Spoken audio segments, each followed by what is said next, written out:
Hai teman-teman, perkenalkan nama saya Tumpal Yosua Fernando dari kelas 11 IPA 1.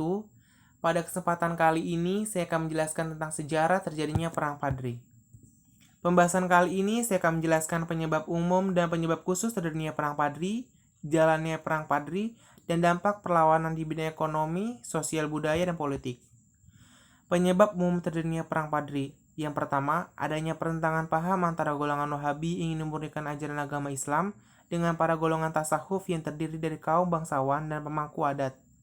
Yang kedua, adanya pertentangan antara hukum adat dan hukum di agama Islam, yaitu diantaranya pada hukum adat menganut sistem kekerabatan matrilineal, sedangkan di Islam patrilineal. Yang ketiga, ada kebiasaan buruk yang disahkan oleh kaum adat seperti minum minuman keras, menyabung ayam, berjudi, dan merokok. Yang keempat, terjadinya perebutan antara kaum adat dengan ulama. Yang kelima, adanya campur tangan bangsa barat dalam perebutan kekuasaan tersebut, yaitu Inggris dan Belanda. Penyebab khusus terjadinya Perang Padri. Pertemuan antara kaum adat dengan ulama untuk menyelesaikan semua persoalan selama ini di Kota Tengah. Karena usaha ini tidak berhasil, kaum adat diserang oleh kaum ulama, kemudian kaum adat meminta bantuan kepada Belanda di Padang pada tahun 1821.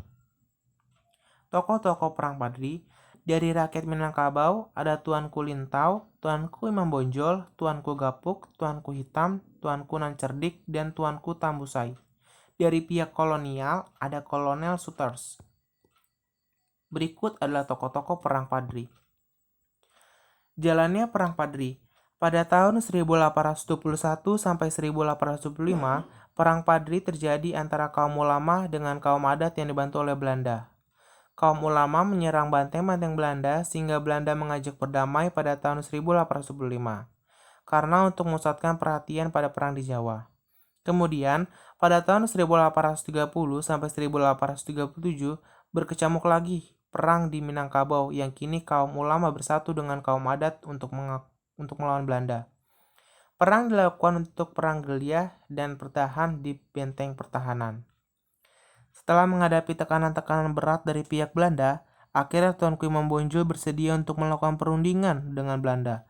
Perundingan gagal karena pihak Belanda telah melakukan persiapan untuk menyerang dan mengepung benteng tempat Imam Bonjol bertahan.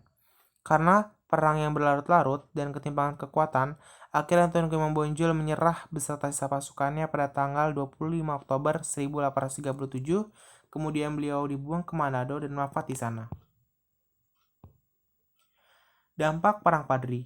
Dampak ekonomi menimbulkan krisis perekonomian harta banyak menjadi sasaran utama masa ketika kestabilan ekonomi terganggu karena konfliknya. Monopoli ini semakin kuat, terutama monopoli garam dan monopoli di Sumatera Utara.